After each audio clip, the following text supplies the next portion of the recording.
Ladies and gentlemen,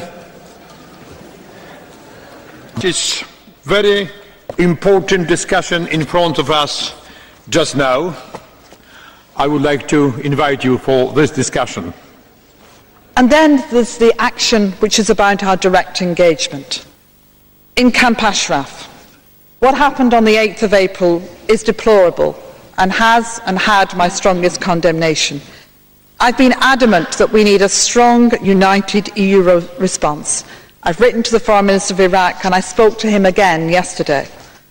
While I don't question Iraq's sovereignty over all its territory, it has a duty to protect the human rights of Ashraf residents.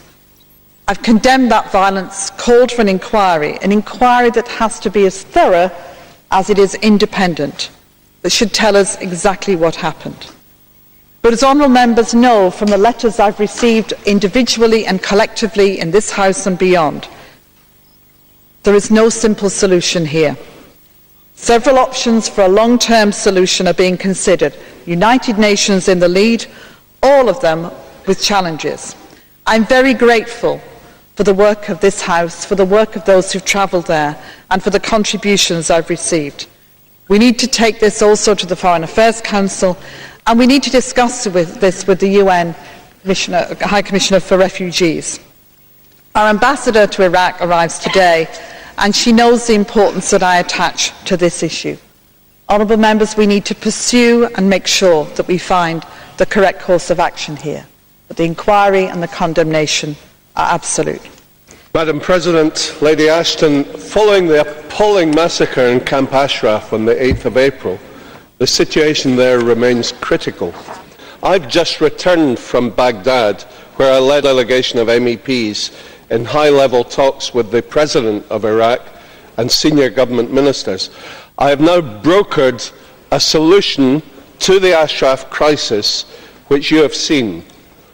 It requires the involvement of the UN, the US and the EU, and needs your active encouragement to achieve the resettlement of the 3,400 refugees from Ashraf to the US, Canada, Australia, Norway, Switzerland and the EU member states. The European Parliament relies on you to seize this opportunity to save innocent lives and avoid further violence and bloodshed. Gracias, presidente. El 29 de julio de 2009, tropas iraquíes irrumpieron violentamente en el campo de refugiados iraníes de Ashraf y mataron a disparos y a golpes a 11 residentes.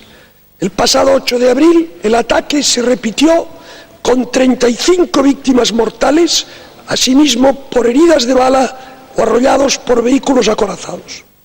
Usted, señora Ashton, estaba advertida desde hacía meses por miembros de este Parlamento de que esta última masacre iba a ocurrir, y por ello solicitamos reiteradamente su intervención. Durante meses usted ignoró nuestras advertencias y solo se ha movido después de la catástrofe.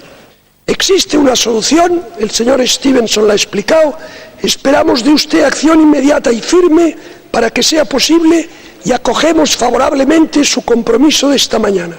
Si su actuación es la que esperamos, nos tendrá a su lado. Si no, su conciencia y esta Cámara le pedirán cuentas.